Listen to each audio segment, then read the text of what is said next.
Tun Daim sebenarnya nama baru sekarang lah orang tahu bahawa nama beliau adalah Cik Abdul Daim Zainuddin. Dia mengaku tidak bersalah atas pertuduhan tidak mematuhi notis Suruhanjaya Pencegahan Rasuah berhubung pengisytiharan 70 aset hartanya.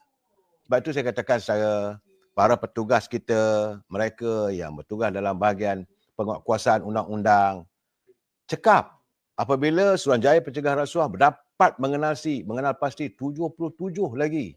Kononnya lah dengan cerita di mahkamah tadi, harta-harta yang tidak diisytiharkan. Sebab itu bila mereka dapat, ini harta-harta yang dikatakan milik Tun Daim tapi tidak diisytiharkan. Maka beliau dijatuhkan tuduhan kerana tidak mengisytiharkan harta miliknya. Itu yang kena ikat jamin RM280,000. Tapi yang lain-lain belum ada lagi. Masih lagi dalam siasatan. Kena jelas ini. Jangan pula ada orang bertanya saya, takkanlah RM280,000 saja denda? Tidak. Ini kerana kesalahan mengikut Akta Suruhanjaya Pencegahan Rasuah. Tun Daim tidak mengisytiharkan harta miliknya.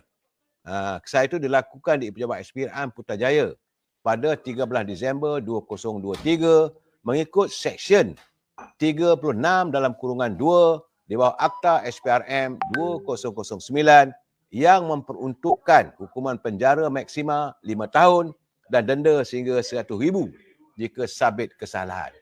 Kerana tak declare, kerana tak mengisytiharkan jumlah hartanya, satu kesalahan saya. Dan saya agak bersimpati saat ini sebab saya melihat beliau semakin kurus. Tun Daim yang saya kenal dulu bergaya orangnya, sekarang ni kurus, kering, terpaksa menaiki kereta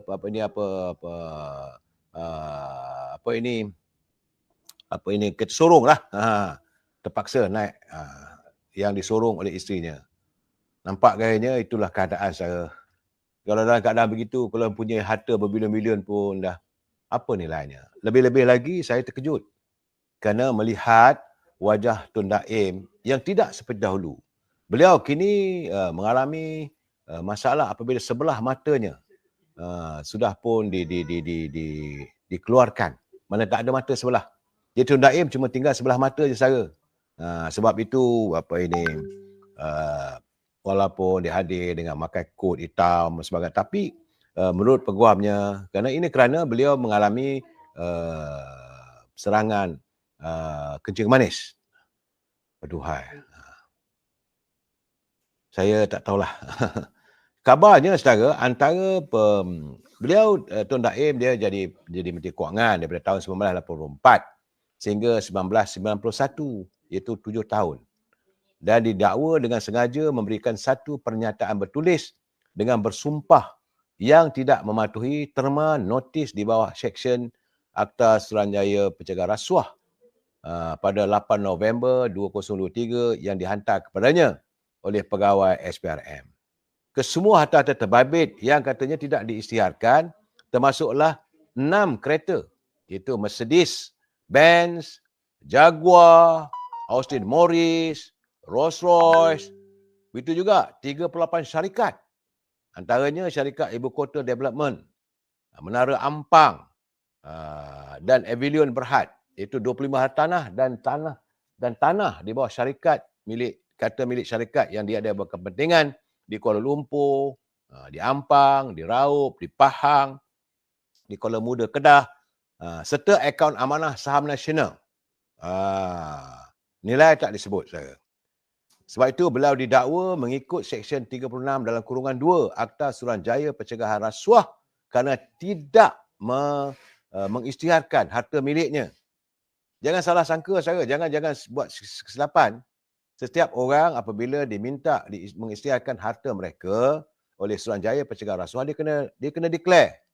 Soalnya harta itu milik dia secara mutlak ataupun adanya penyelewengan sebagainya, itu tak timbul. Tapi berapa yang kamu ada, itu yang diperlukan oleh Suruhanjaya Pencegahan Rasuah. Sebab itu dalam pembicaraan tadi, menurut Wan Syahrudin, beliau mencadangkan agar Tun Daim diikat jamin di antara RM250,000 dan RM500,000 dengan seorang penjamin dan memohon beliau dikenakan syarat tambahan, iaitu melaporkan diri di Pejabat SPRM sebulan sekali selain menyerahkan pasport kepada mahkamah. Dan sekarang ni dalam keadaan saya sedihlah tengok dengan mata sebelah dah tak ada, secara dalam keadaan begitu uzur. Tapi ini tidak boleh dijadikan alasan untuk pihak pelaksana undang-undang memejamkan sebelah mata. Kalau kita lihat dulu macam Morsi Dayan, Mubarak, saudara Morsi di Mesir, dia dalam keadaan berusung pun kena bawa juga ke mahkamah. Jadi sekarang ni kita baca senarai 71 aset. Kata Suruhanjaya Pencegahan Rasuah yang tidak diisytiharkan. Saya dah sebut tadi, Mercedes-Benz 600 SEL, mahal tu. Jaguar XJS, Mercedes-Benz 450, Mercedes-Benz 450 LSE. Kemudian kereta Rolls-Royce. Begitu juga ini Austin Morris, dan Ford Perfect. Banyak kereta. Saya tak tahulah. Orang banyak duit, tak apalah banyak kereta pun.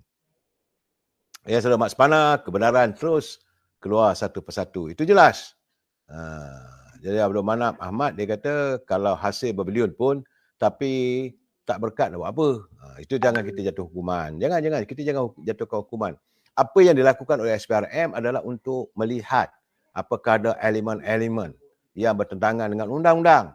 Tapi bila diminta diminta untuk mengisytiharkan hartanya, dia tak isytihar. Itu yang masalah.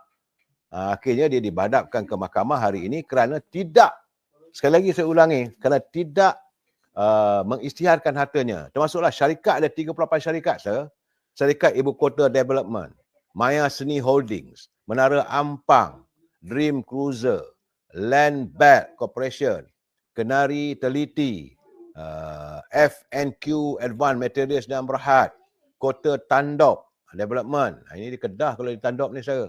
Alun-Alun Resort, Dasar Seroja, Gigantic Promotion, Jupiter Alliance, Inayat Reality, Suasa Urus, Avilion Berhad, Meridian Heaven, Avilion Visa Hotel, Bus Access, Fortune Valley, Reliant Ecom, Admiral Marina. Ini di Langkawi ni kasi tak? Golden Envoy, Mela Lifestyle, AV Spa Sedang Berhad, Avilion Hotel Groups, RPB Capital Holding, Genius Field, Festive Place, Avilion Suite Hotel, Taman Unix Sedang Berhad, Admiral Cove Development, Nestline Sedang Berhad, RPB Development, OS Resort, Avilion Hotel, Avilion Hotel International, Admiral Hill Hotel, dan Reliant Shipping Travel. Jadi 38 syarikat ini tidak diisytiharkan. Itu keadaannya saudara. Bukan, belum lagi sama ada bagaimana dia mendapatkan dan sebagainya. Itu belum. Bab sekarang ni tidak mengisytiharkan. Begitu juga hartanah miliknya, iaitu sebanyak 25 hartanah saudara. Iaitu di lot Seksyen 89 Richie Kondo Kuala Lumpur. Seksyen 89 Persiaran Richie Kuala Lumpur. Kemudian Jalan Taman Yutan, di Bukit Ampang, Jalan Wirawati, Taman Maluri.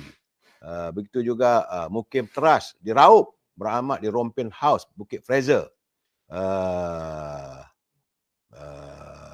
Tanah milik di Kuala Lumpur, beramat di Jalan Kampung Pandan.